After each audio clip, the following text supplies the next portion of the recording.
say.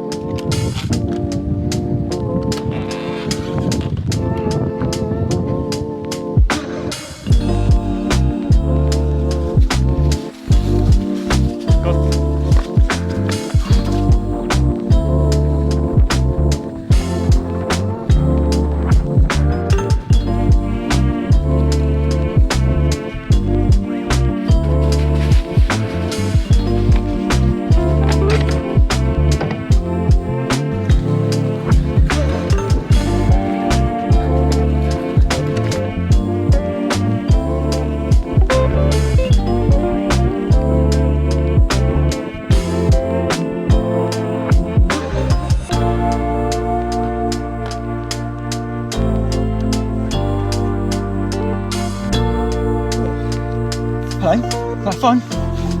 There's water. Okay, while the dog has a drink, catches her breath, and I'll try and catch my breath too, let me show you this. The Insta360 GO 2, and it's probably the smallest camera I've ever seen in my life. And that is the actual camera there. Look how small that is. It's absolutely tiny, isn't it? Fantastic. So all that footage I showed you just now, me chasing a dog through the woods, was filmed on this camera, and very neat it is. And it's got a few really neat tricks up its sleeve. The best one is that magnet there, which allows you to do things like that. Look at that, how cool is that? It's magic, isn't it? Absolute magic. Well, it's not really. A magnet there, and underneath my top is this round disc with a magnet there, so a necklace. How cool is that? So that's fantastic. And compared to the GoPro I normally use and a chest harness, much smaller, much easier to use. And I love tech like this. That's really cool and easy to integrate into your life and riding. So yeah, very neat. But the downside, especially if you have quite aggressive, like you're leaning over the handlebars quite a bit, especially on a road bike or even a mountain bike, is you end up feeling more of the bike, the top gear of the bike, rather than the trail ahead and your dog that you're trying to chase, because it's angled too far down. And that's the great thing about the GoPro, you really angle upwards to get the trail you're riding and not the bike you're riding. So that's a bit of a downside. To show you how small it really is, this is my GoPro Hero 9 that I normally use with the media mod on the outside, but still a lot smaller and a lot lighter. So very big difference between the two. Let me go into some more pros before we get into some negatives that I found from using this so far. So it's fantastically small, very lightweight. It comes with this clamshell case which goes into like that. So that is a nice protective case, keeps it out of harm's way, and it also charges the battery when you're not using it as well. But it also acts as a mini tripod. So I've got two small feet built into the base, open it up, and you have a tripod like that. So you're vlogging, filming yourself, put it on the table, off you go, very easy to use. And then you get loads of other cases like this one here, which is your typical GoPro mount. So you put it in there, there's a magnet in the back of that goes in there, and that uses the normal GoPro tripod mounted doobry there, whatever you want to call it. And this is a handlebar mount here, so very cool. You get loads of different angles. You also get another case that has a small kind of handle on it as well, and a sticky pad so you can stick it to the bike and get loads of different cool shots and angles as well. So loads of creative options with the camera. But really, it's a size that is so distinctive and so cool about it.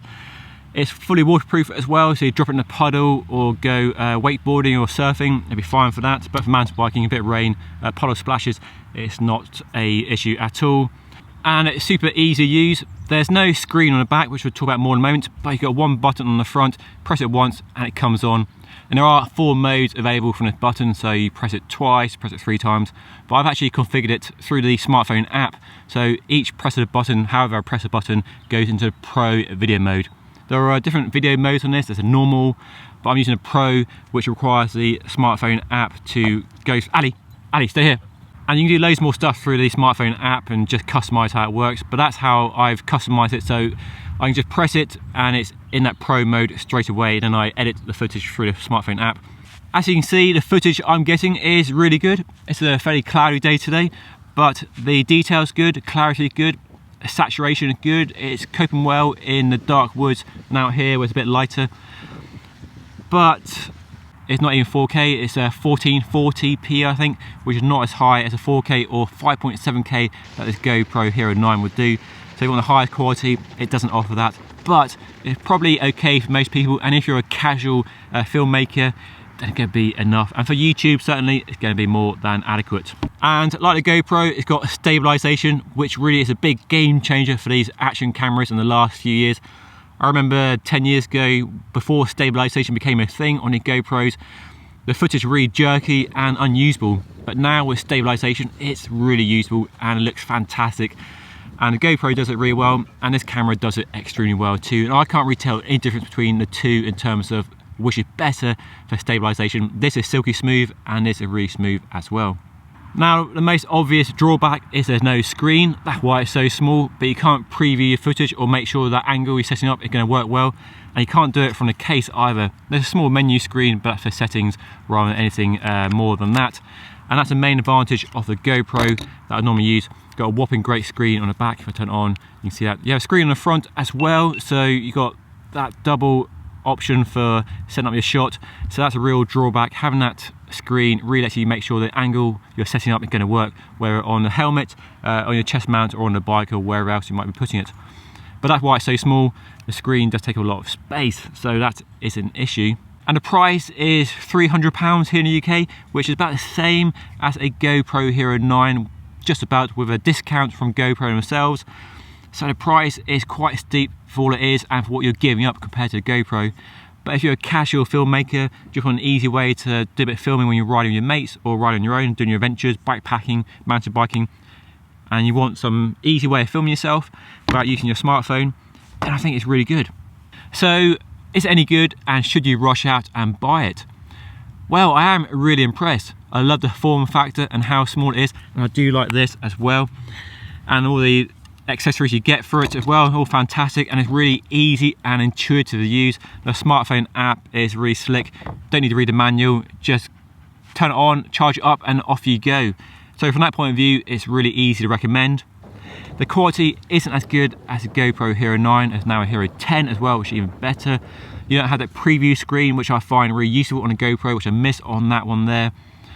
And you don't have the same high quality 4K or 5.7K which you get on this, but it's still very good. Whoa, it's so small you can always drop it.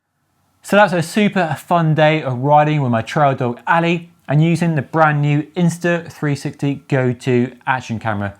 The smallest action camera in the world that I've ever used, and I'm very impressed with it. Easy to use, intuitive. I love how you mount it to yourself and the bike really easy with all these mounts available.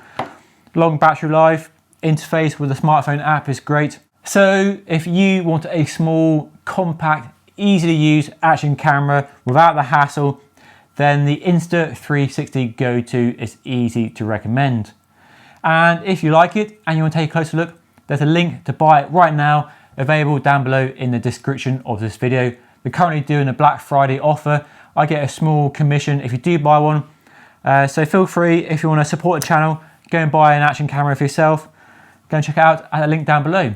Right, that's all for now. Thank you so much for watching. Don't forget to like and subscribe. I'll see you all again very soon.